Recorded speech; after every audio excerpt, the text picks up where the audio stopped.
L'esprit curieux, libre d'attaches émotionnelles envers les faits, suffisamment pour avoir envie d'ouvrir les yeux sur d'autres possibles.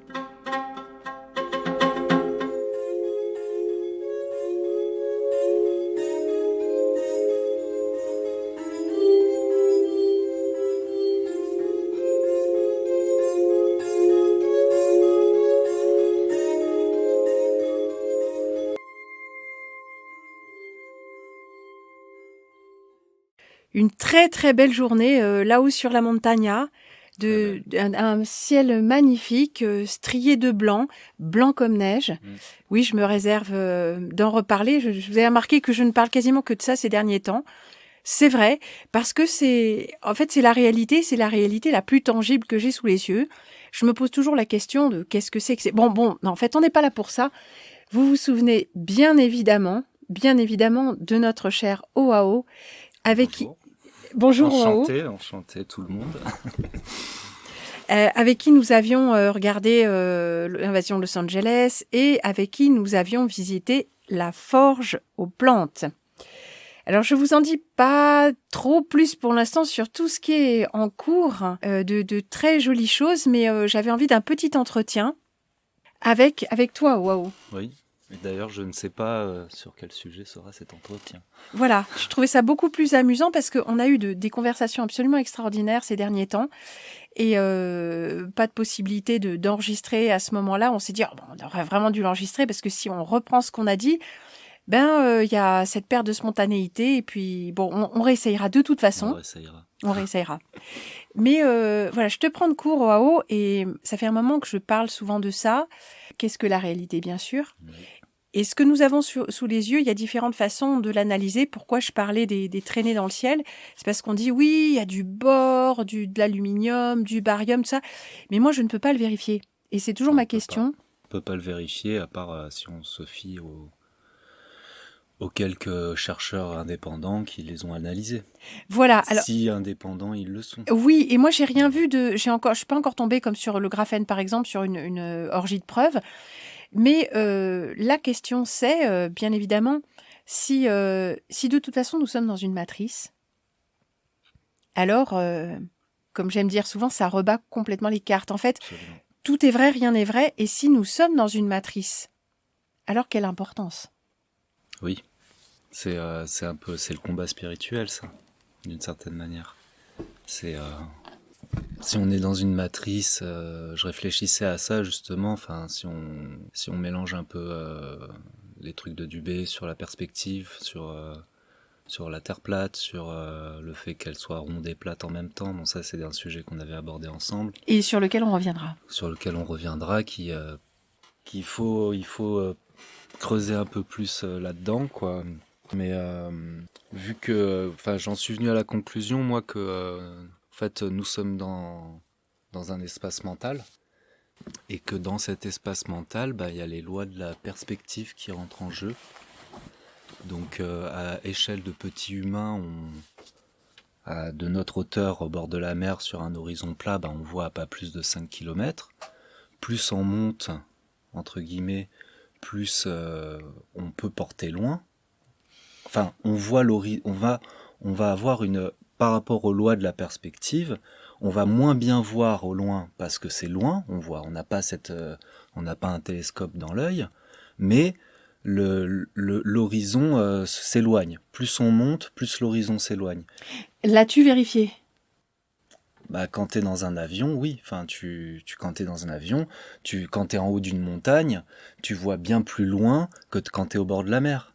Quand t'es sur une montagne qui donne sur la mer, qui donne sur la Corse, etc., ça c'est des choses que j'ai vérifiées par moi-même et que j'ai vérifiées aussi avec les quelques calculs qu'on nous donne de rotondité et de tout ça, en faisant confiance à ces personnes-là, en disant que au-delà de 200 000, normalement on ne doit plus rien voir. 200 miles, 200 miles, voilà. Enfin, un peu plus ou moins. Oui. Et qu'il y a les trucs là, à Los Angeles, qu'on voit, machin, tout ça. Ça, c'est 90 km. C'est 90 km, mais 90 km, c'est combien en miles, je sais pas.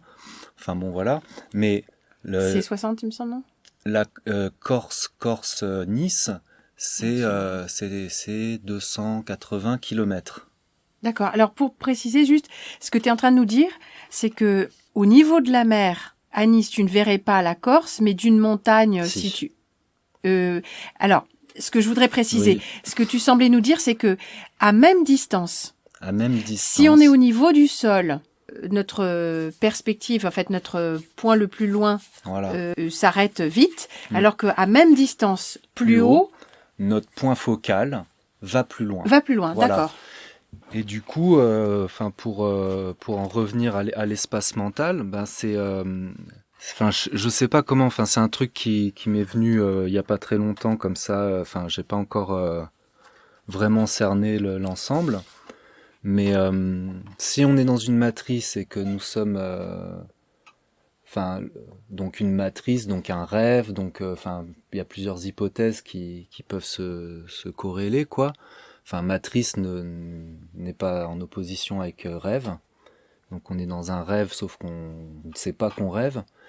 Cette histoire de perspective, en fait, me fait poser des questions. Je me dis, c'est d'une certaine manière, en fait, on construit la matrice avec notre espace mental, avec notre mental, et notre mental n'est pas capable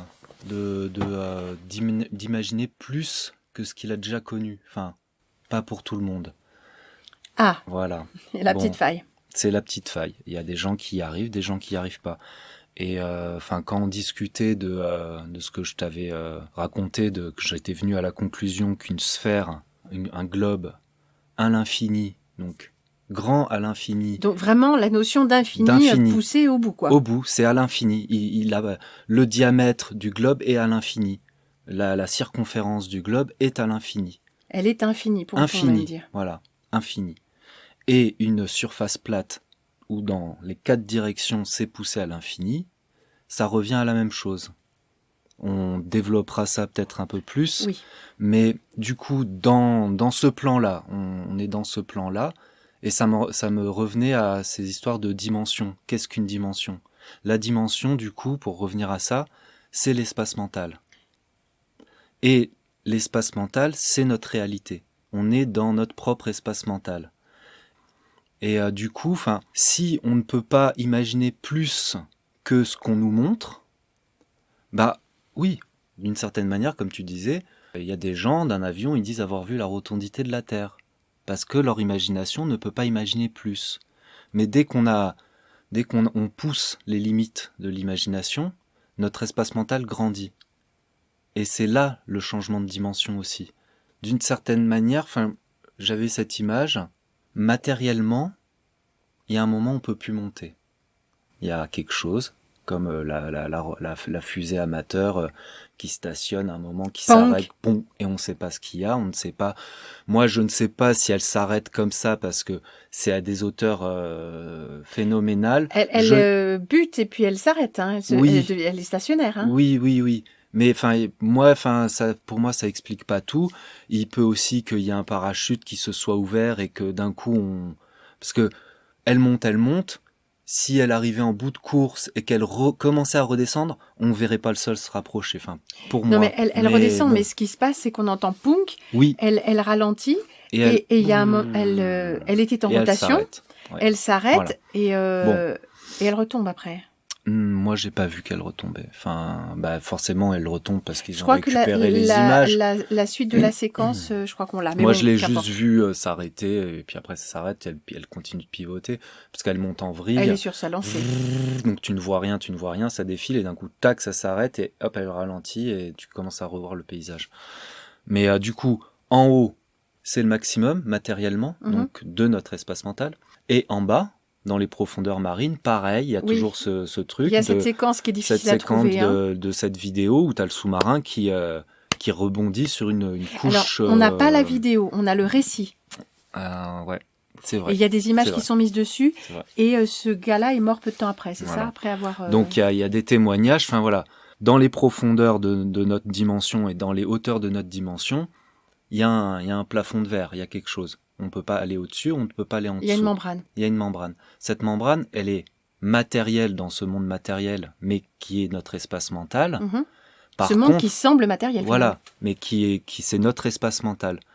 Et on a avec l'histoire du globe, on a restreint encore plus notre espace C'est mental. ça, le monde est Voilà. tout petit. Le monde est tout petit. Ça fait que aussi, bon, il y a forcément, c'est notre seul habitat. Vous n'avez qu'une seule planète. Voilà, c'est la seule planète entre guillemets habitable de on ne sait où. Alors oui, avec une petite nuance sur laquelle on va revenir dans un instant. Et du coup, ça restreint énormément l'espace mental. Ça nous permet de gober tout ce qui est écologie nucléaire, enfin tout l'ensemble. Oui, toute l'entourloupe. Toute l'entourloupe.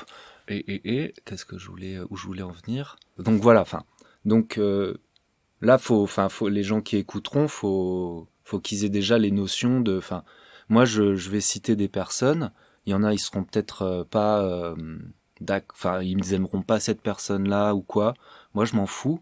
Comme je te disais, j'écoute le message, mais pas le messager. D'ailleurs, il y a un tourloupe là-dessus, que de vrais messages peuvent nous être portés par des par mages, hein, et puis des faux messages par des gens bien qui il faut savoir trier. Moi, ma manière de trier, c'est l'intuition, et si ça me parle au cœur.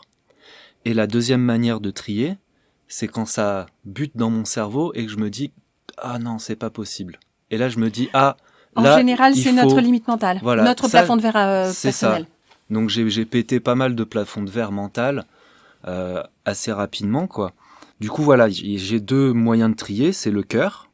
Donc là, quand Prune a commencé à parler de vie simple et tout ça, ça m'a parlé au cœur. Un sentiment d'expansion, quoi. C'était quelque chose que je connaissais, que je savais, que je voulais faire et que d'une certaine manière, j'avais déjà plus ou moins vécu.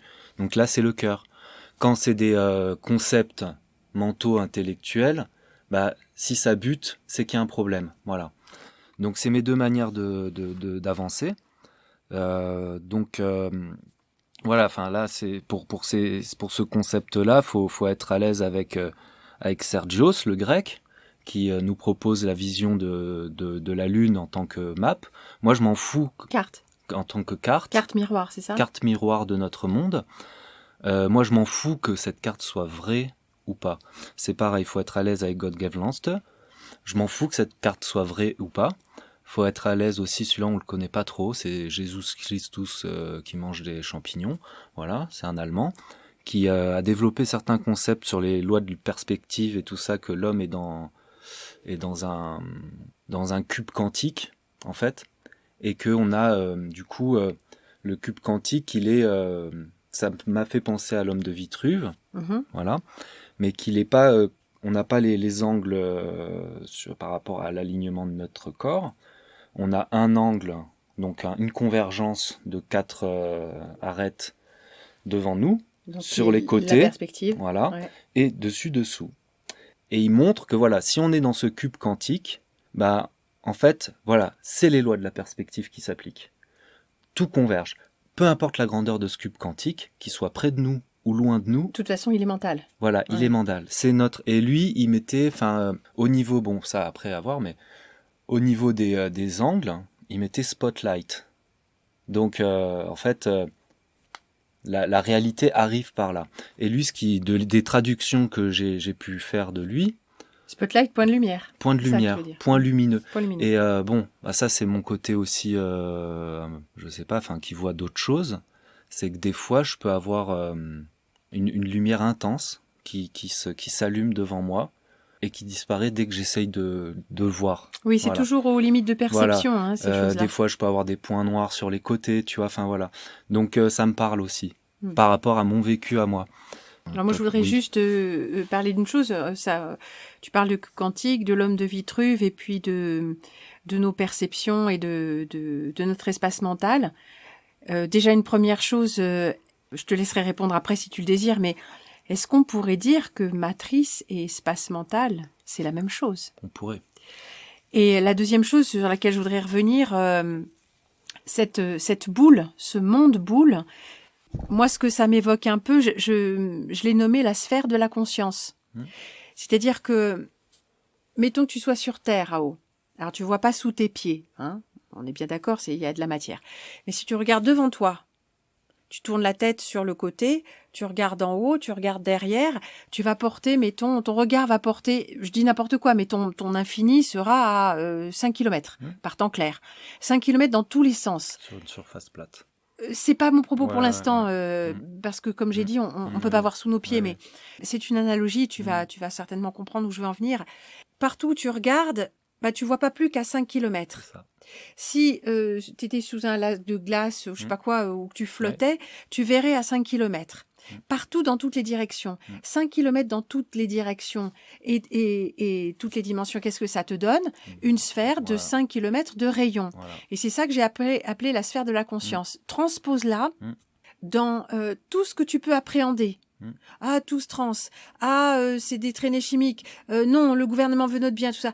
Alors, tu vas avoir comme ça, tu vas projeter ta compréhension mentale de 200 mètres ou de 5 km. C'est ça la sphère de la conscience. Voilà, c'est une image. Voilà. Et on a des sphères plus ou moins grandes, ce qui détermine la taille de notre monde. Une dernière petite chose avant de te laisser la parole, tout en parlant, il me semble peut-être que la sphère de la conscience n'est pas une sphère, en tout cas pas bien sphérique, parce que sur certains sujets, on est très avancé. Bien sûr qu'on se fout de notre gueule, mais les vaccins peuvent pas être dangereux, c'est pas possible. Donc on aurait une espèce de truc, soit mou, soit un truc en forme de coronavirus avec des pics, des machins, des rentrants. Mais en tout cas, cette sphère, il me semble que cette sphère qu'on nous vend constamment n'est pas une sphère physique et ne peut pas l'être, vu comment on nous la martèle, mais c'est pour fermer notre monde. Et une dernière petite chose, on nous enferme dans une sphère physique. C'est la seule que nous ayons, faut la protéger. Mais peut-être qu'avec le voyage intergalactique et intersidéral, on pourrait aller coloniser d'autres terres. Ce qui est encore un engramme de colonisateurs et de pourrisseurs de pays, finalement. C'est ça qui n'est pas forcément aussi, c'est toujours ça qui est délicat, c'est que c'est toujours vrai et faux en même temps. Voilà. Tout ce qu'on nous dit. Moi, j'en suis venu à ça. Tout est vrai et tout est faux. En fonction de l'angle où tu regardes ça. Voilà. Donc, on en vient aux cartes. Enfin, voilà, on va accélérer un peu. Mais on reviendra sur le sujet, tous les gens que tu as évoqués, tout ça. On donnera les références un petit peu plus précises pour que chacun s'y retrouve. Mais enfin, voilà, du coup, on est parti sur la pseudo-planéité de notre monde, enfin, qui est du coup, s'il y en a qui ont déjà suivi un peu Sergios et God Gave Lamster, en fait, on se rend compte que donc Sergios nous propose C'est Vibe of Cosmos, lui ? Oui. Oui, d'accord. Vibe of Cosmos nous propose une carte de la Lune en miroir par rapport à notre monde, qui est calquée sur les horloges. L'horloge astronomique qu'on a vue dans Veille unie sur les étoiles et dans nos horloges babyloniennes. Et que du coup, notre sphère chaude, enfin notre sphère de vie, occupe un quart de cette grande sphère. Cercle, pas disque, oui, pour le coup. Notre disque. Notre disque qui d'ailleurs sur la sphère, sur l'horloge astronomique de Prague ou quoi, il y a un disque noir qui change d'air, air verso, machin, tout ça. Donc la grande année. La grande année de 26 000 ans, avec des cycles de 1000 ans. Je crois que c'est ça. Ça, non, les cycles de 1000 ans, c'est autre chose. C'est autre chose. Ouais. La grande année, c'est des cycles de 26 000. La grande année fait 26 000 ans. Voilà, l'année, ça y est, ça m'échappe, mais. Bon, bref. Mais en tout cas, notre monde effectue une rotation constante. Sur un plan. Sur un plan. Et se déplace petit à petit. Ça m'a parlé parce que ça m'a fait penser à la redécouverte de l'Amérique, à des nouvelles terres qui arrivent d'un coup dans notre monde. Donc ça me parle, sauf qu'il s'arrête seulement à cette sphère-là, enfin à ce grand disque. Donc ça ne veut pas dire que c'est faux. Ça veut dire seulement qu'il aborde qu'un seul sujet par rapport à cette carte-là. Donc si on prend God Gave Lamst qui est très dur à écouter, qui a des montages très pourris. Enfin, on a vraiment l'impression qu'il fait ça dans. Enfin, moi d'un côté j'aime bien parce que c'est beaucoup moins business que Vibe of Cosmos. Vaibocosmos vend ses cartes, vend ses trucs, vend ses bidules. C'est très business pour moi, C'est très ça me business. fait, Et je pense que c'est entre guillemets, un contrôleur de plus où il nous montre quelque chose. Les gens qui adhèrent, souvent, y adhèrent à fond et restent bloqués dans cette sphère mentale, cette nouvelle sphère mentale. C'est toujours ça. Et du coup, par contre, si on prend God Game Lamps, il nous reprend la carte de la Lune, sauf que Vaibocosmos nous fait ressortir nos continents plus ou moins connus par rapport aux taches lunaires, et God Game Lamps nous fait ressortir notre monde par rapport aux cratères, ce qui est deux choses totalement différentes. Juste une petite, je t'interromps juste un instant pour dire que moi, ces tâches-là, j'ai essayé de reproduire ce qu'ils nous montraient et c'était pas concluant du tout. Et je sais que quand on cherche quelque chose, qu'on veut le faire coller de force, on y arrive. Absolument. Et pour moi, c'était pas du tout concluant. Mais parle-nous des cratères, justement. C'est pour ça que je dis, je m'en fous que cette carte soit vraie ou pas.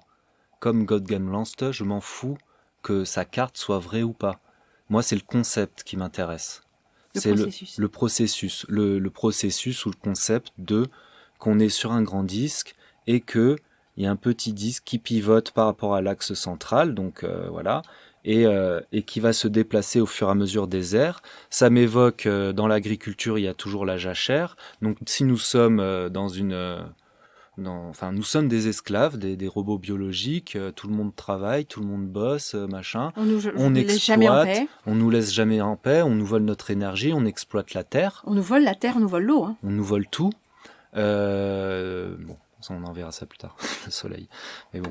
Tu pensais à quoi ? Bah, que le soleil, si le soleil est une technologie, c'est la meilleure technologie pour faire évaporer de l'eau, et que du coup, pareil, dans le récit officiel, nous sommes en réchauffement, il y a moins d'eau sur Terre et tout ça, c'est vrai et faux en même temps. C'est-à-dire qu'on nous vend ça sur une Terre boule, mais en vrai, si c'est une technologie et qu'ils augmentent le thermostat, tu vois, d'une manière ou d'une autre, c'est un système d'évaporation constant, de vol. Ça m'évoque un peu Oblivion, hein, ce que tu racontes. Exactement. Le film Oblivion avec Tom Cruise. Et controverse, il en est, pardon. Et que voilà, donc bon, ça c'est autre chose. Mais c'est bien que tu l'évoques. Voilà. Là. Mais du coup, enfin voilà, ça me parle.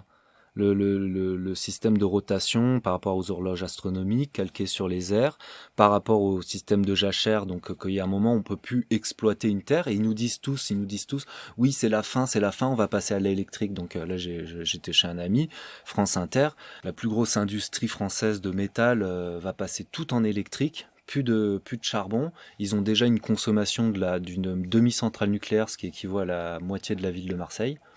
Donc après, on nous dit que nous, faut qu'on mette des LED parce qu'on consomme trop. Ouais. Tu vois, non, mais c'est pas pour ça, en fait, voilà, on a bien compris. Mais on en parlera un autre jour. Hein. Mais bon, voilà, donc ça nous fait gober des trucs, mais c'est pareil.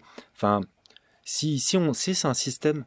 Moi, je vois maintenant notre monde, enfin connu, de ce qu'on nous montre, calqué sur ce plan plat qui pivote, comme un énorme système d'exploitation de toute ressource humaine, énergétique, spirituelle, matérielle, etc., etc.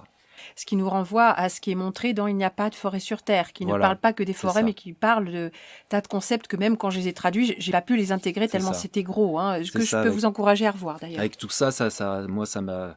C'est tous ces petits trucs mis bout à bout qui m'ont amené à cette conclusion-là que... le système mondial est un système d'exploitation minière spirituelle, énergétique, tout ça, et qu'il y a un moment, on ne peut plus épuiser la Terre jusqu'à un point, et que du coup, le système de rotation est génial, parce que tu mets en jachère, tu permets à la Terre de se reposer, tu réamendes, ou j'en sais rien, ou tu changes d'endroit, et imaginons... Sur 26 000 ans, ça laisse un peu des possibilités. Ça laisse le temps. Ça laisse du temps. Voilà, donc il y a ce système-là. Il y a ce système-là de rotation sur l'horloge astronomique. Donc qui est un plan plat. Hein. Qui est un plan plat. Donc ce système s'arrête seulement à ça, à ce disque-là. Et il ne nous parle pas de ce qui est à l'extérieur. Mais ça nous a déjà ouvert notre espace mental un peu plus grand que déjà seulement le disque plat que nous présentent les platistes débilos là, tu vois. Voilà. Oui, le faux disque, tu veux dire, qui flotte dans l'espace. Ouais, là, comme voilà. ça, oui. Oui, ça c'est un engramme pour nous montrer à quel point c'est impossible et à quel point c'est ridicule. C'est impossible et ridicule. Donc nous serions débiles de croire ça. Gottlieb Lambster nous montre une autre carte de la Lune, où c'est plus les taches qui sont les continents et notre monde, ce sont les cratères. Voilà, revenons sur les cratères. Donc pour lui, nous habitons, et pareil, je m'en fous que ce soit vrai ou pas, c'est le concept qui m'intéresse. Nous habitons un petit cratère au bord de la Mare Serenitatis. Ce qui est intéressant, moi, ce qui m'a parlé tout de suite, c'est pourquoi on met des noms sur les taches, mer Sérénité, mer je sais pas quoi, Oui. etc. Pourquoi ? Et que du coup, lui, il reste dans le système boule, on s'en fout, c'est pareil. Vu qu'on vient de voir que une sphère à l'infini et un plan plat à l'infini, c'est la même chose. Oui, ça ne nous arrête pas. Ceux qui arrivent à suivre, ils suivent. Ceux qui n'arrivent pas à suivre, ils suivront pas. Voilà, c'est tout. Donc lui, il parle de Big Earth. La grande terre. La grande terre. Mais là, c'est là, ça nous déjà, on passe dans un autre espace mental, dans une autre dimension. C'est que nous sommes, d'après ses recherches à lui, nous sommes sur le cratère Suspicius Gallus M au bord. On a un beau frombissement au-dessus de la tête, Oui. au bord de la Mare Serenitatis, mais au bord, ça veut dire, là, si on reprend nos échelles de dimensions qu'on connaît ici, nous sommes à des dizaines de milliers de kilomètres de la Mare Serenitatis, mais nous sommes au bord. C'est Big Earth. Un espace inconcevable dans ses dimensions. Voilà. Et que lui, en fait, le principal axe de son travail, c'est de faire corréler. Donc c'est pareil, on peut voir ce qu'on veut. Mais ça me parle aussi. Ce qui est en haut est comme ce qui est en bas. Ça, c'est dans la Bible. Ah non. Non, c'est Hermès Trismégiste. D'accord. Je ne savais pas. Bref, ce qui est en haut est comme ce qui est en bas. Lui, ce qu'il essaye de faire... Pardon, c'est un alchimiste. Enfin, c'est Ok. de l'hermétisme. Oui, hermétisme. Bien. Bah, donc c'est une vraie connaissance. C'est une vraie connaissance. Lui, il essaye de faire corréler les positionnements des cratères sur la carte des étoiles. Donc sur ce qu'on a au-dessus de la tête. Donc la carte de la Lune, c'est la carte du ciel. C'est une réduction de la carte du ciel connue, c'est ça ? Voilà, c'est ça. Et là, ça commence à me plaire, parce qu'on est dans un monde fractal, et que du coup... Alors, je n'exclus pas que Sergio ait raison, peut-être, que Gottlieb Lambster ait raison, et que la carte du ciel soit vraie aussi. Oui, ça c'est cet espace mental. Notre espace mental est-il en Est-ce qu'on est toujours en opposition ? Une seule dimension, donc une chose est vraie, les autres sont fausses, ou bien est-il en deux dimensions, deux choses peuvent coexister, ou plus encore. Et c'est ce que je demande depuis quand même quelques années. Voilà, est-ce que des choses apparemment contradictoires peuvent cohabiter dans notre esprit ? Et ça dépend de combien de dimensions mentales nous investissons, quoi. Voilà. Donc déjà le début quand on suit un peu les vidéos de Gottlieb Lambster, il essaye de nous faire corréler déjà notre monde connu entre guillemets au-delà de notre globe, donc dans le système conventionnel, de notre système solaire. Donc on a la Terre, on a la Lune, on a Mars. Entre Mars et la Terre, il y a une ceinture d'astéroïdes, il me semble. Et enfin, il y a plusieurs caractéristiques quand on part de notre point à nous, qui est le globe, qu'on aille vers le Soleil ou vers Pluton. Il y a des caractéristiques d'obstacles matériels. Et du coup, lui, il part de Tycho Brahe, de Suspicius Gallus M. Donc notre cratère. Notre cratère, la Terre. On verra ça après. Ouais, faut suivre. Hein. Voilà. Et oui, là, il y a beaucoup de concepts en même temps et il y en a qui vont peut-être se perdre. Mais bon, on essaiera après de faire des trucs plus synthétisés peut-être sur certains points. Oui, on va revenir là-dessus. Hein.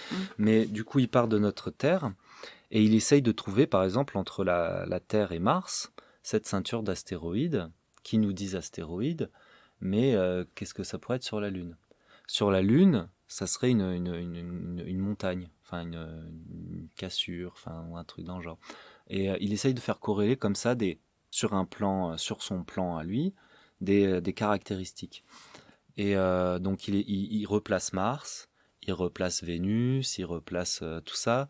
Il repart aussi après dans une pseudo-antiquité Atlantis. Qu'est-ce qu'on nous montre de Atlantis, cette cité, qui n'est pas une cité, qui est du coup, d'après lui, un cratère. Ce seraient nos envahisseurs, d'après lui aussi. On nous présente Atlantis comme quelque chose avec plusieurs cercles emboîtés les uns dans les autres. Dans les représentations d'Atlantis, t'as la grande muraille, la petite muraille, et tout ça est habité, il y a de l'eau entre les deux. Et du coup, en faisant des reliefs en 3 dimensions du plan de la Lune, il a réussi à retrouver Atlantis dans la Mare Serenitatis. Donc c'est un cratère avec des anneaux imbriqués les uns dans les autres. Un cratère, donc une planète à notre échelle, c'est ça? C'est ça, voilà. Alors que pour d'autres, Atlantis, c'est un continent qui se situerait dans notre monde connu. Non, et c'est en dehors de notre monde connu. Il essaye de replacer, après il y a tellement de vidéos, j'en ai bouffé, rebouffé, tout ça, et les colonnes d'Hercule, tout ça, tout ce qui pourrait s'apparenter. Donc voilà, il développe son concept comme ça. Donc en fait là on voit que notre monde est tout petit. C'est un des plus petits. En fait, quand on nous parle de monde, et moi là dans ma tête c'est clair, c'est des systèmes d'exploitation qui peut-être s'il faut ont des ramifications. Des ramifications. Tu veux dire un réseau? Un réseau. Là on peut tomber peut-être un peu dans vite fait, succinctement, ça va faire rire beaucoup de gens, mais c'est pareil, c'est du coup avec cette idée-là, avec le fait que il y a d'autres mondes sur le même plan, mais avec des reliefs, du relief, des montagnes. Mais alors, quand nous on dit que l'Everest c'est une grande montagne et que ça fait 8000 mètres d'altitude, imaginez sur Big Earth, qu'est-ce que c'est une montagne, une vraie montagne. Parce que moi j'ai regardé où se situe le Suspicius Gallus M, avec une image que j'ai trouvée intéressante où les points blancs des cratères sont des sommets. Enfin, tout est inversé. Inversé, donc une inversion du relief, ce qui est creux et en hauteur. Voilà. Et du coup, ça c'est mon travail à moi, d'après Gottsgabe-Landst, je me suis dit, bon alors, imaginons qu'on soit sur Suspicius Gallus M. Sur ce relief-là, qu'est-ce que c'est ? On est à 2/3 d'une montagne gigantesque, d'un pic, sur un col, à peu près, qui ressemblerait à un col. Là, c'est la démesure. Là, c'est les arbres gigantesques de New Earth Channel. Il n'y a pas de forêt sur Terre. Ça rentre dans notre tête. Moi, il y a un moment, en fait, quand j'ai commencé à écouter New Earth Channel via Prune, il y a un moment, je me suis dit comment ça rentre dans notre dôme. Comment ça rentre là-dedans ? S'il y a des géants, s'il y a des machins, peu importe, vrai ou faux, comment ça rentre ? S'il y a des animaux qui font des kilomètres de montagne, des squelettes, ils sont comment à ça l'extérieur. C'est comme une goutte de rosée, en fait, ce voilà, dôme, si on imagine une goutte de rosée. Le monde est à l'extérieur. Le monde est à l'extérieur. Ouais. La vie sauvage, peut-être. J'en sais rien. Du coup, si on prend la carte des étoiles et qu'on se dit, imaginons que cette représentation c'est tout simplement tout nous est montré, tout nous est donné, sauf qu'il y a des couches d'engramme pour pas qu'on voit la vérité. Et du coup, la carte des étoiles, c'est les distances en ligne droite réelles entre les mondes. Donc là, les cratères, donc, entre les cratères. Dans cette pensée-là. Donc là, la vitesse de la lumière rentre en jeu. Mm-hmm. Quand on nous dit, et que ça, beaucoup de platistes se foutent de ça, oui. Quand on nous dit entre ici la Terre et cette étoile là-bas, il y a tant d'années-lumière. Parce qu'on est sur Big Earth. On est sur une sphère. Notre dimension est une sphère. Un plan étiré à l'infini. C'est ça Big Earth pour moi. Mm-hmm. Pour Gottsgabe-Landst. Un plan avec du relief. Parce qu'on oui, dit, voilà. Mais ça peut pas être plat puisqu'il y a des montagnes. Non, mais un plan. La base est un plan au lieu d'être comme base. Si tu prends suffisamment de hauteur, c'est comme si tu es sur un disque vinyle. Tu regardes le disque vinyle, tu vois que des sillons, tu vois rien du tout. Par contre, si tu prends une loupe ou un microscope, tu vois plein de petites irrégularités dessus. Mm-hmm. Ça dépend de à quelle hauteur tu places ton mental. Mm-hmm. Voilà, c'est ça. Si tu prends de l'altitude, on ne peut pas prendre de l'altitude matériellement. Il y a un moment, on a un plafond de verre. prends suffisamment d'altitude mentalement. Imagine ces montagnes immenses, ces forêts immenses et tout ça. Et de... Voilà, enfin, bah, forcément, tu projettes ton espace mental beaucoup plus loin. T'imagines que c'est possible, t'imagines que... Ah oui, mais non, t'enlèves les non, les mais, les parce Qui que. viennent du mental Voilà. et de ses Et programmations. tu pètes tes cloisons, quoi, voilà. Donc là, tout ce qui est... Il n'y a pas de forêt sur Terre, les arbres gigantesques, tout ça, ça rentre là-dedans. Ça rentre dans notre monde ou À c'est à l'extérieur, l'extérieur, c'est ça? voilà. Alors Pour oui, moi, oui, si tout est fractal, effectivement, nous sommes un petit monde fractal de ce grand monde voilà. fractal. Ça me rappelle une phrase, je Mm. crois que c'est Platon, mais je suis pas sûre. Dans les tourbillons de poussière d'un ray de lumière, je vois des mondes tourbillonner à l'intérieur des mondes. Voilà, c'est ça.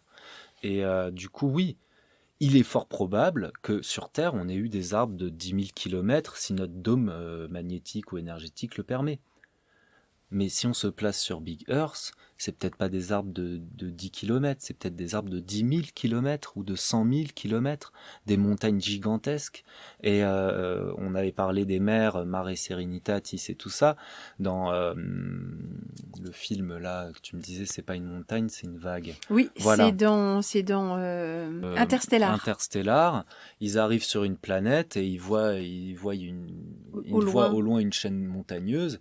Et il y a un moment, ils font ah non, c'est pas une montagne, c'est une vague. Alors imaginez C'est une vague parce qu'ils sont en fait les pieds dans l'eau et c'est Voilà. la mer. Hein. Il y a une vague de combien, de plusieurs kilomètres de haut. Voilà. Alors imaginez plusieurs centaines peut-être kilomètres de haut. Enfin, imaginez sur Big Earth, enfin sur ce plan qui est une sphère et un plat en même temps à l'infini. Qu'est-ce que c'est une mer?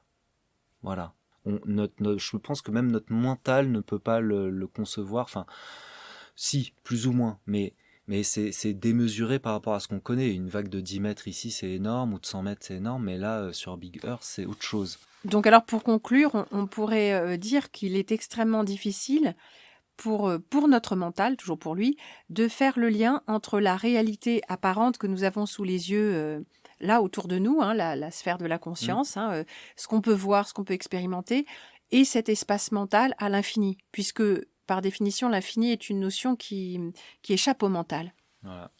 Pour conclure, quand on commence à être à l'aise avec ces notions-là, les extraterrestres, donc on va dire les extraterrestres, deviennent une réalité. Ce sont les mondes. Ils sont à des dizaines de milliers de kilomètres ou des dizaines de milliers d'années-lumière, etc. Donc tout ce qu'on nous dit, oui, les petits gris, les machins, ou les humides pour ceux qui connaissent le dossier, enfin les révélations des humides, c'est 40 ans de lettres et tout ça, il y a des sacrés dossiers là-dedans quand même. Donc c'est associé au nom de Jean-Pierre Petit. Voilà, associé au nom de Jean-Pierre Petit pour ceux qui connaissent, les intergalactiques, les confédérations et tout ça. Est-ce que, pour faire simple, ce que nous enseignent les humides, qu'ils existent ou non, c'est pareil, c'est la même chose, mais maintenant, avec ce raisonnement-là, je pencherais pour oui. C'est qu'il y a des... ce qui est marrant, c'est qu'ils nous vendent toujours le système globe et boule, donc en grammes, machin. Mais ça, on en reparlera voilà. vraiment spécifiquement. Hein. Mais voilà. Mais du coup, c'est qu'ils nous disent que en fait, il y a que l'univers est un système hiérarchisé avec des accords commerciaux entre les planètes et tout ça. Et là, sur un système plan, ça concorde aussi, ça peut marcher. Donc, il y a des interactions commerciales, militaires. Il y a il y en a qui sont pas attachés, qui sont neutres, comme la Suisse. Il y en a qui sont envahisseurs. Donc, il y en a les qui humides, sont ils sont neutres. Hein, ils se les définissent humides comme se neutres. définissent comme neutres. Voilà. Peut-être qu'on fera une capsule plus en détail sur les humides et tout ça. Oui, que ce soit une vidéo ou autre chose, on reparlera de ça sous une forme ou une autre. Et ben pour conclure, voilà, enfin j'encourage les gens à ne pas toujours tomber dans le piège de si ça c'est vrai, ça c'est faux, que si on nous dit que les extraterrestres existent, enfin mais que on a vu que le système boule n'existe pas, donc les Ça devient extraterrestres incompatible en fait. existent pas aussi, et on est toujours dans ce ting-tong, cette balle de ping-pong. C'est ça, ce mental Voilà. en noir et blanc qui, en fait, on retombe dans le piège Voilà. de si ça vrai, alors le contraire faux. Voilà. Ce qui est le piège ultime C'est finalement. le piège ultime, et j'encourage les gens vraiment à toujours penser que c'est vrai et faux en même temps, en fonction du point de vue qu'on prend, de qu'est-ce qu'on regarde avec notre imagination, si on regarde une sphère ou si on regarde un plan plat et tiré à l'infini, ou une sphère à l'infini, etc., etc. Et bien voilà qui repose une fois de plus la question ultime et pressante. Qu'est-ce que la réalité ? Est-ce plan, est-ce rond, et pourquoi pas les deux, et qu'est-ce qui s'oppose à ce que notre mental, comme tu le disais si justement OAO, notre mental brise ses propres cloisons internes. La taille du monde, finalement, ne dépend que de nous. Absolument.